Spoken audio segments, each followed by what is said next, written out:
এতদিন বছরে সরস্বতী পূজা দেখে এসেছি, মাত্র একদিন, এই বছর দেখব 2 দিন।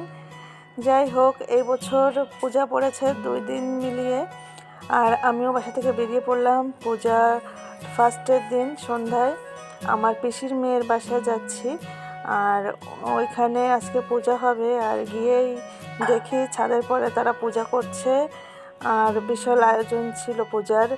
এই যে দেখুন, লুচি ভাজছে কড়াইতে, আবার খিচুড়ি রান্না হচ্ছে, পায়েস রান্না হচ্ছে। গিয়ে তো বেশ মজাই লাগছিল। আসলে বুঝতে পারিনি এত আয়োজন তারা করেছে।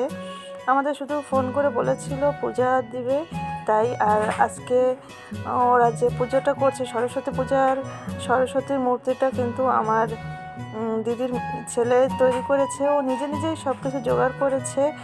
ওদের বাসায় গিয়ে জানতে পারলাম ওই সব কিছু ম্যানেজ করেছে।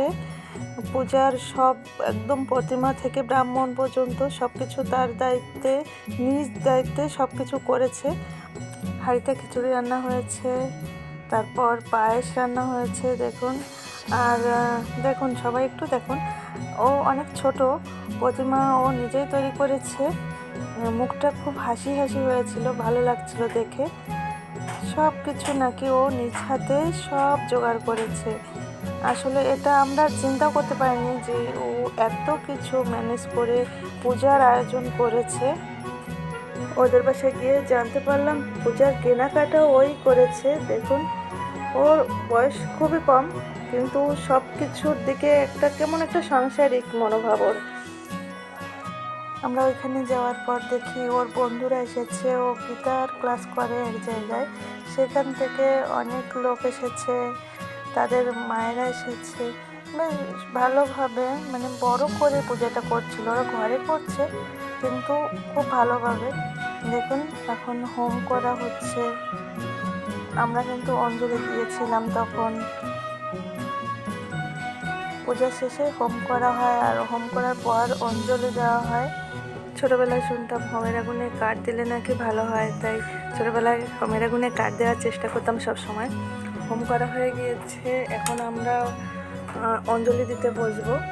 দেখুন, অঞ্জলি কিন্তু বেশ আমরা কয়েকজন দিয়েছিলাম।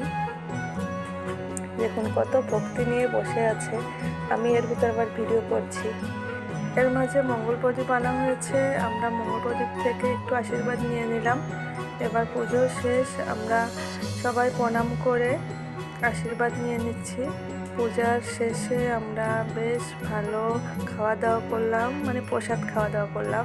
এরপর আবার বেরিয়ে গেলাম বাসার উদ্দেশ্যে। আর বাইরে বেরিয়ে দেখি আলো ঝলমল পূজা। আর এটা ছিল দ্বিতীয় দিনের পূজা। আমরা সকালবেলায় স্নান করে অঞ্জলি দিলাম, দেওয়ার পর প্রসাদ খেলাম সবাই মিলে, খুব আনন্দ করলাম। আজকে তাহলে এই পর্যন্তই। সবাই ভালো থাকবেন, সুস্থ থাকবেন, দেখা হবে পরের ব্লগে। ধন্যবাদ।